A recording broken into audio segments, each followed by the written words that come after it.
the following comments by a South African minister to the effect that compensation will not be paid to those Nigerians whose properties were looted, shop burnt, and even life taken, but the government of Nigeria reciprocate by appropriating the profit accruing from South Africa shares in all South African companies in Nigeria, including their banks, IBCT, that the money be seized and used to pay Nigerians.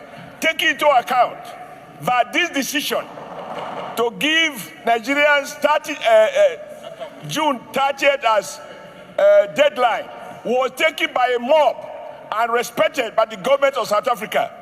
So we can't allow our people to come, we take taxpayers' money to pay compensation when South Africa investment and profit is being taken away. I urge that the profit be appropriated and use it to settle those who have been brutally destroyed, business burnt, life lost. Thank you. This does not require any further investigation because the facts are self-evident. Thank you very much. Before with what is going on in South Africa,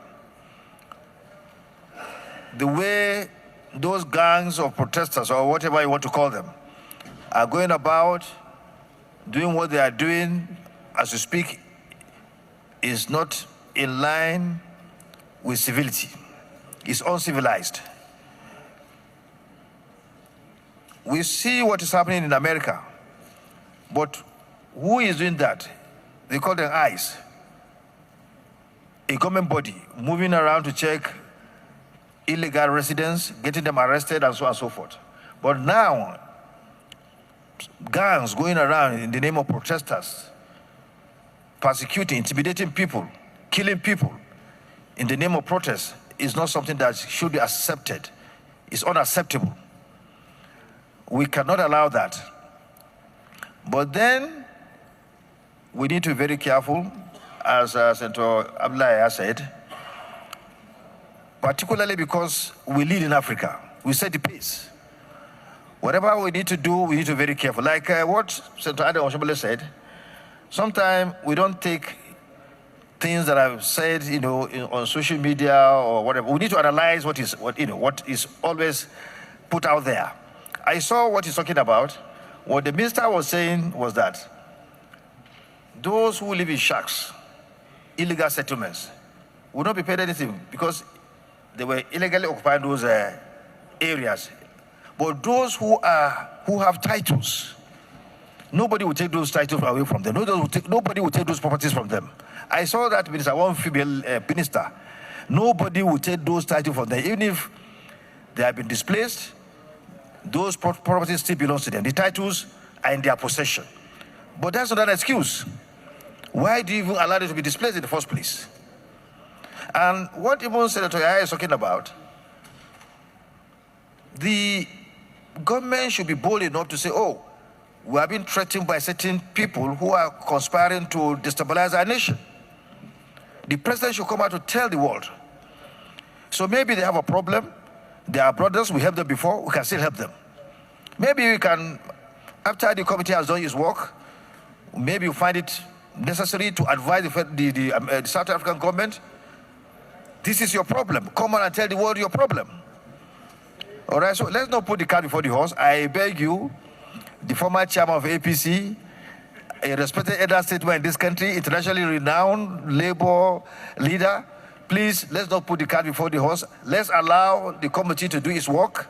It's being headed by your colleague, your former governor, well experienced, and someone who has the pedigree to do this investigation. Under his, to chair the committee to do this investigation. Let's allow them to do that, and then we can move on. And Senator Yahya, please, can you, add additional prayer that the committee? Well, we don't need a prayer for that. It's their function, It's their committee work. So I beg you, I plead with you, based on your pedigree as a labor leader.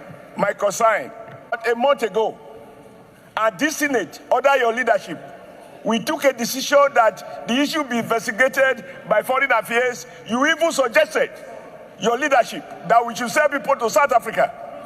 So it doesn't mean that our decision must coincide with your opinion, with profound respect. Okay, what we do, You want we us tell to the be careful committee, until the people are killed. Senator Shobali, When the one man committee. monopolize madness, there can be no peace.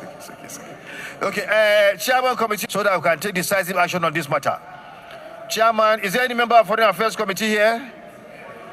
Okay. Yes, I'm here. So 2 weeks. Chairman Foreign Affairs Committee. Mr. Chairman, Foreign Affairs Committee. Chairman Foreign Affairs. Chairman Foreign Affairs. Please, we would like you to table your report in respect to what is happening. The xenophobia attack against Nigerians and other nationals in South Africa. We would like to have that information so that we can take action on the matter. So we give you 2 weeks to submit your report. So thank you, Senator Shobali, for showing understanding. And let me commend everyone that contributed to this debate.